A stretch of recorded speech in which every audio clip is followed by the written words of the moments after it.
how precious is memory when it merely records the trivial.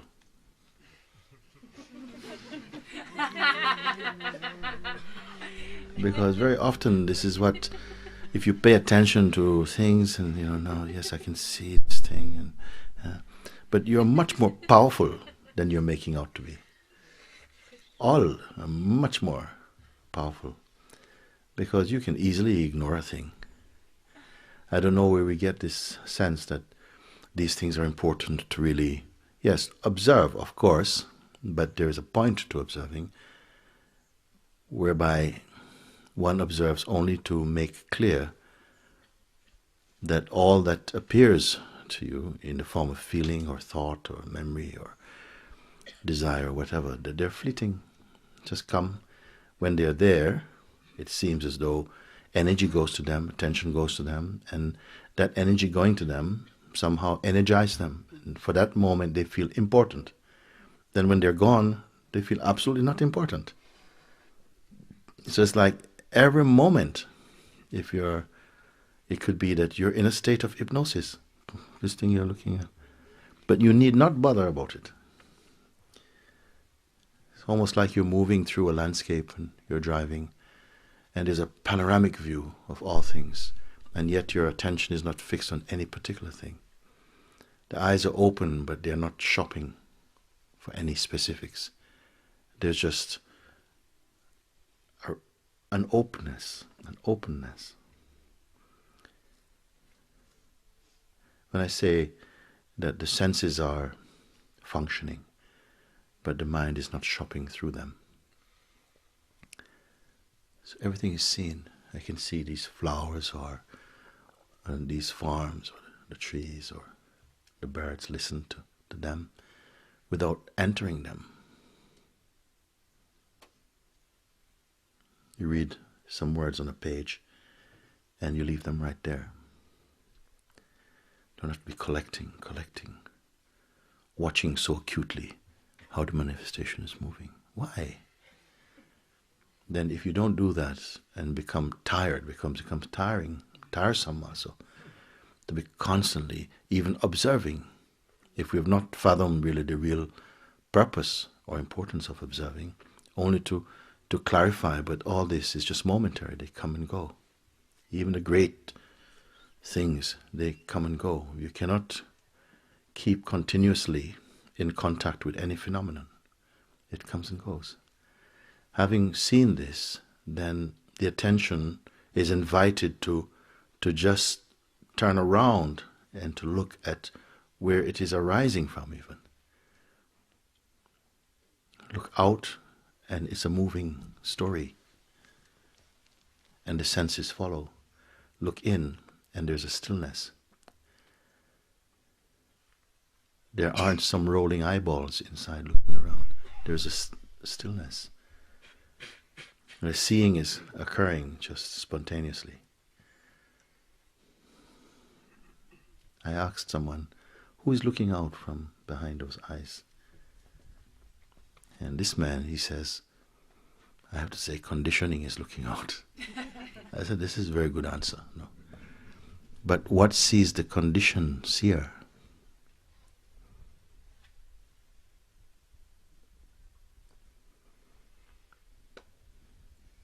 That looks without storifying, a kind of knowing. So casual, so soft.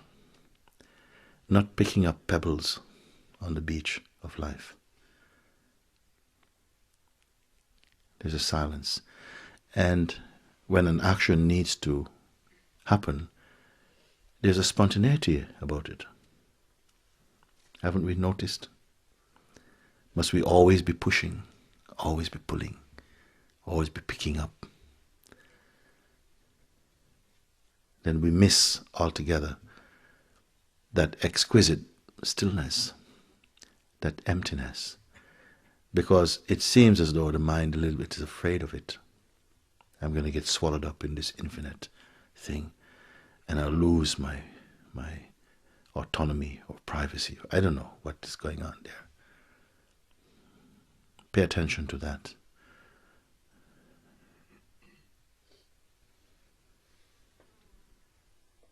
if you don't try too much, you may find that there's no division between yourself and that. There's just a sense of wholeness. The mind wants to compartmentalize, to say this is this, and this is the mind, this is the body, this is this. But when you're still, all things are one. It's not a great figuring out. So we don't have to thread over and over the same thing. I can see these feelings coming, and then in this part of the day it feels so much resistance. For what? Resistance about what? It's nothing at all. How can anything resist the self?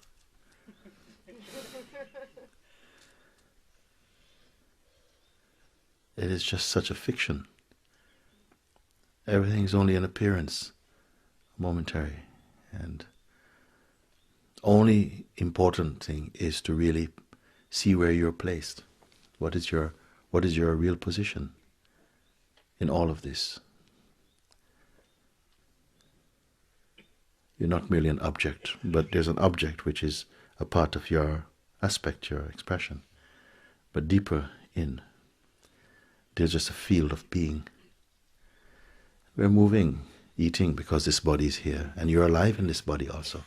And enjoy the life that forms itself around this body, and enjoy friendships, enjoy. Pain comes, some hurt comes, but they're momentary. They're all part of the great movement.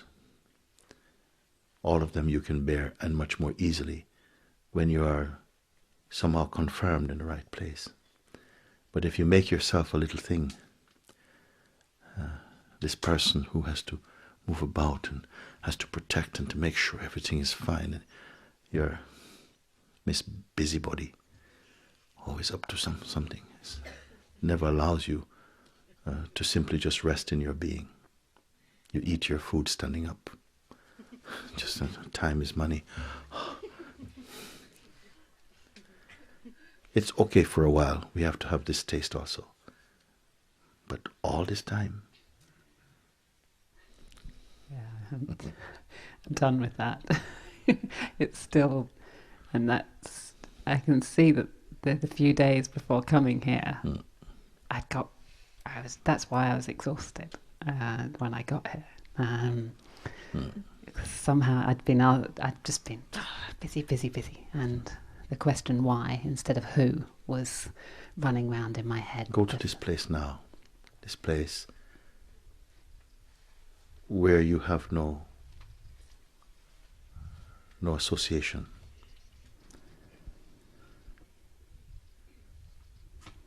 Where there's nothing to compare or to count. Leave that. That's in another place.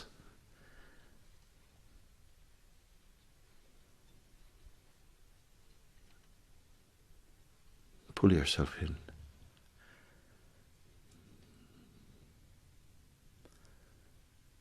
To that space where there's no story, there's no history.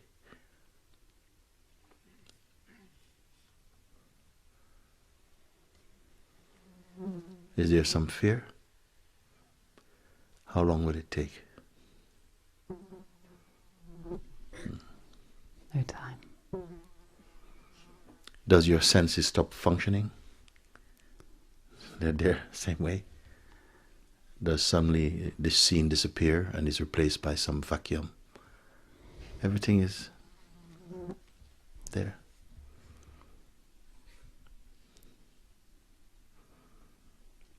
Can life be lived from such a place? You may ask, who will live it? It is just unfolding. Does it take the effort or the intention or the determination to live?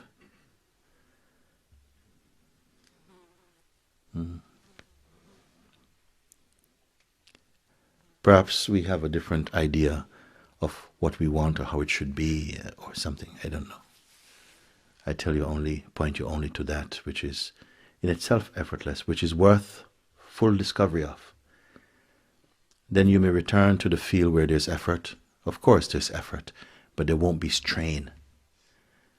Effort also is a play, a part of consciousness, expression of consciousness. Thisness and thatness, all of this can be there. This is not the trouble. Duality is not the trouble. Identity, where you place identity, you think you are just body, conditioning and so on. And so because of this belief, your being shrinks itself to fit into your narrow perspective. Then you live in this narrow world until it becomes suffocating, claustrophobic. Then you stretch yourself open and occupy a bigger space.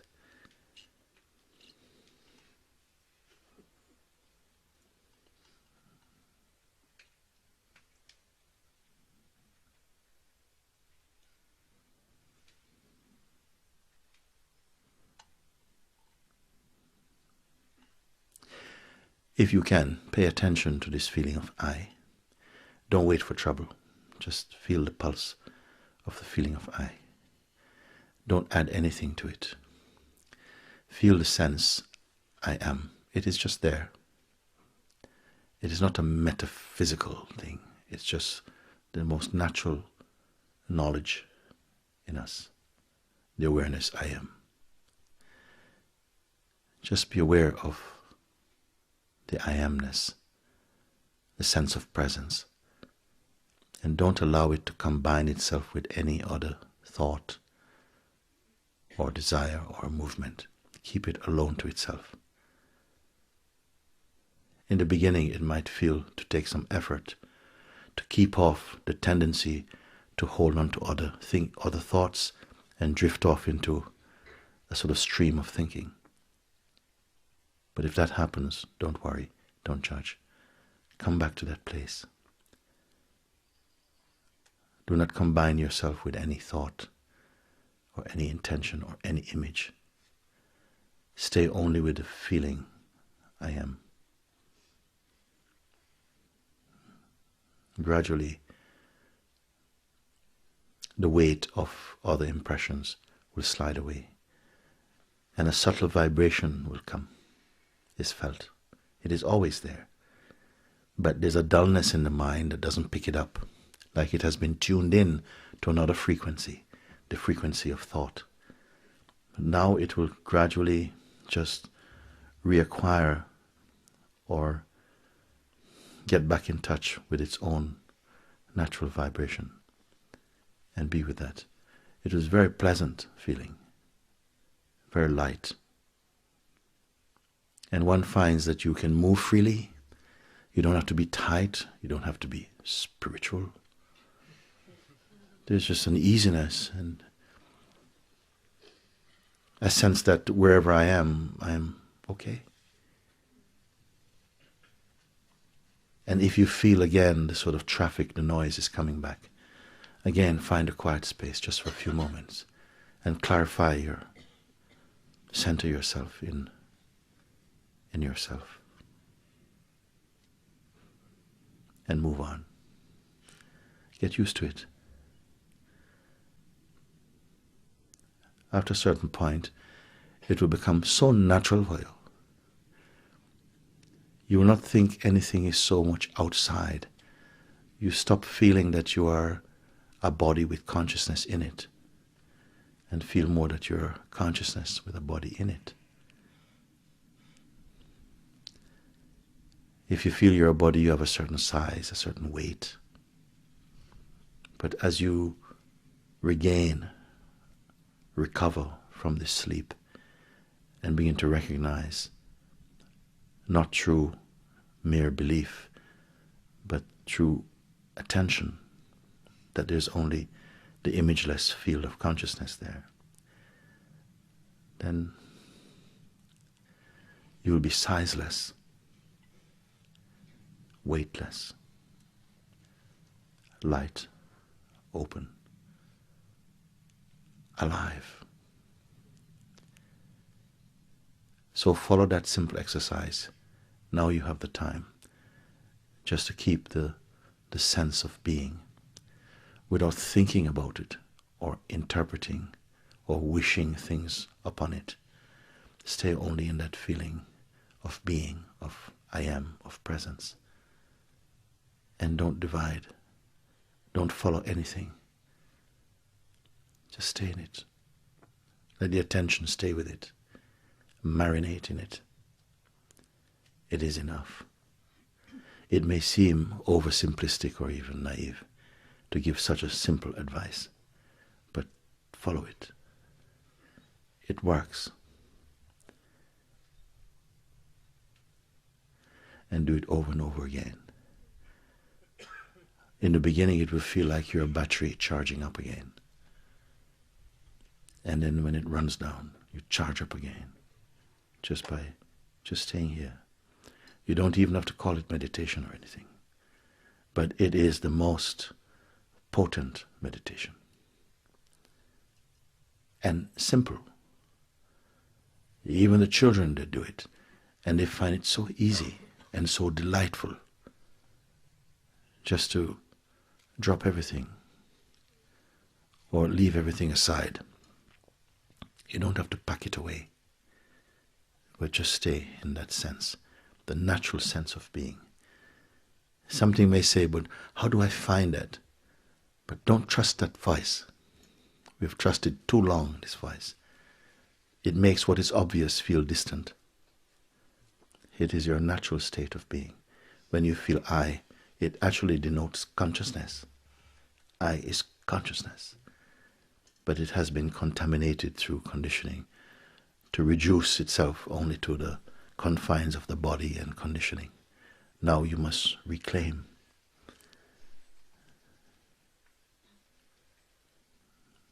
So this is probably an easier route for many. Don't even think it is going somewhere. Let's not call it even a route. It's not a map.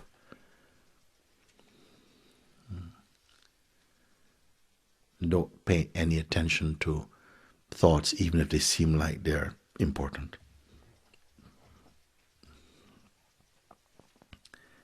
Don't give any attention to thoughts, even if they appear to be important. Stay as the self, and the thoughts will be impotent.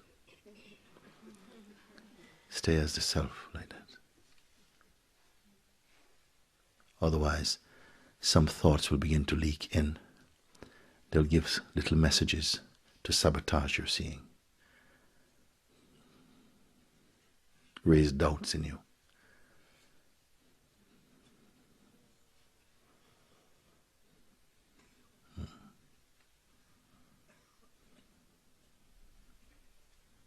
The more we listen to this type of thought, trivial, personal, look how it reduces you.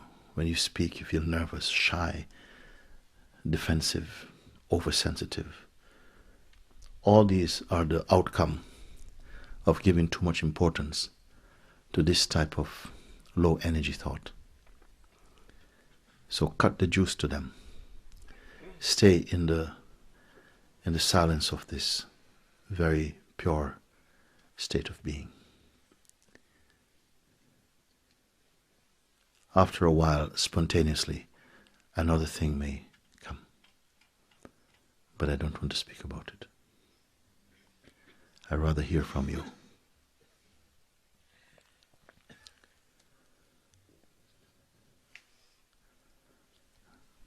Thank you. Very good. Very good. Give full attention to this while you're here.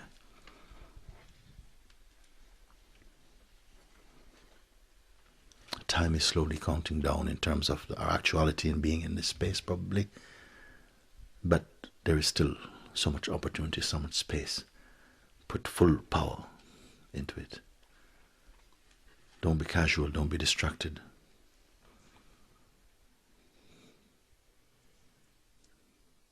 Don't go to the past or hold on to some soreness and leave all of that for now. That can wait.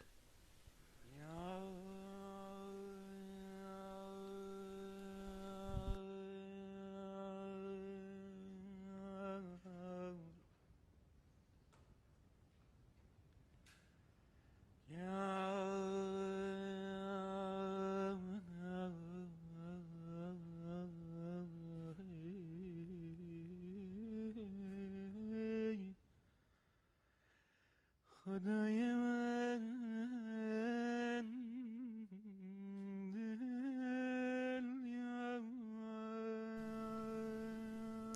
after a certain point, it will become so natural for you. You will not think anything is so much outside. You stop feeling that you are a body with consciousness in it, and feel more that you're consciousness with a body in it.